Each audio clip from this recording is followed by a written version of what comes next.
Now, in studio, we have Mufida Said. Mufida is a life management coach and also an emotional intelligence expert. Mufida, welcome to the show. Thank you very much. Kindly tell me what a life management coach, because the first time I heard that word, I was like, can life really be managed? Yes, thank you very much. Quite an interesting question. Can we manage and coach our lives? I don't know if you've heard of the notion where you can see a child who behaves as an adult, yet an adult who behaves as a child. And the things that separate us from each other, our experiences, the way we internalize things and certain things as that. So as a life coach, we help others view life, we can say in a more positive manner, but what we do is give skills, attitudes and knowledge that would help a person develop a more positive outlook towards their lives.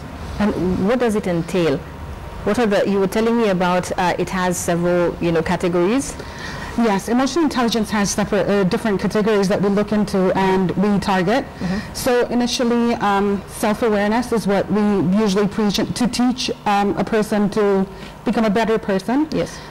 Because without knowing what you have, you cannot manage it. So emotional intelligence and life coaching is really all about emotions and understanding a person's feelings and persona.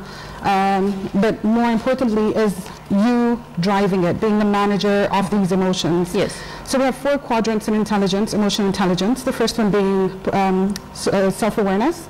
And these would be things like, understanding that we do go through anger, sadness, happiness, excitement, and all these things. And then the second quadrant is managing it. Yes. Rather than having the emotion manage you, you actually learn how to manage it. So it's learning strategies that would help you with anger management, depression. Sometimes it doesn't even necessarily have to be negative. It could be positive things where you've got aspirations, you've got dreams. Yes. And as a life coach, we can help you take it further ahead. Yes. The third quadrant is around social awareness, where empathy comes in, understanding other people's emotions, understanding and reading, being able to read each other's cues. And the very fourth one is relationship management. So once we've learned how to manage our own, understood our own emotions, we learn how to manage them. In turn, we learn how to be empathetic with others, because now we know how to feel. So we know how you feel as a person going through pains or whatever other emotion. And then in the end, it creates a really much better relationship between people. How do you teach someone to manage their emotions? Like this person who's like an angry person, how do you go about it? So with every emotion, there's usually an underlying reason why certain things are happening. So we do a lot of questioning. We ask people, for example, if you're going through anger, I'd say, what is the reason behind it? Or what is it that you want to get from this anger? You're angry at your mother, you're angry at your teacher, you're angry at your student, you're angry at your child. What is needed? What is it that you really want from this anger? A lot of times we find that people are reacting to anger and allowing the emotion to drive them, and in the end there isn't really a good outcome out of it. Yes. However, if we were to think about, I'm angry because my child is crying, how can I support this child not to cry, rather than to make it even worse and escalate the whole situation? Yes. Which happens a lot in the houses which are not emotionally intelligent, where the child would be spanked, yelled at. So instead of creating harmony and bettering the situation, we're actually making it worse. Relationship management. How do we do that? Relationship management, again, is about understanding the underlying needs.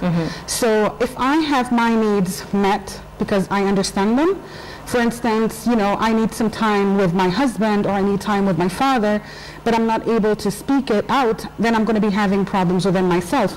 But once I've assessed it and I know where the problem is, I can then manage it. For instance, I would ask for, can I have a 5-minute, time with you? Can I give you a call?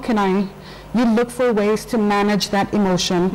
In turn, we understand each other better, because once we're in touch with our own emotions, we can then, understand other people's emotions.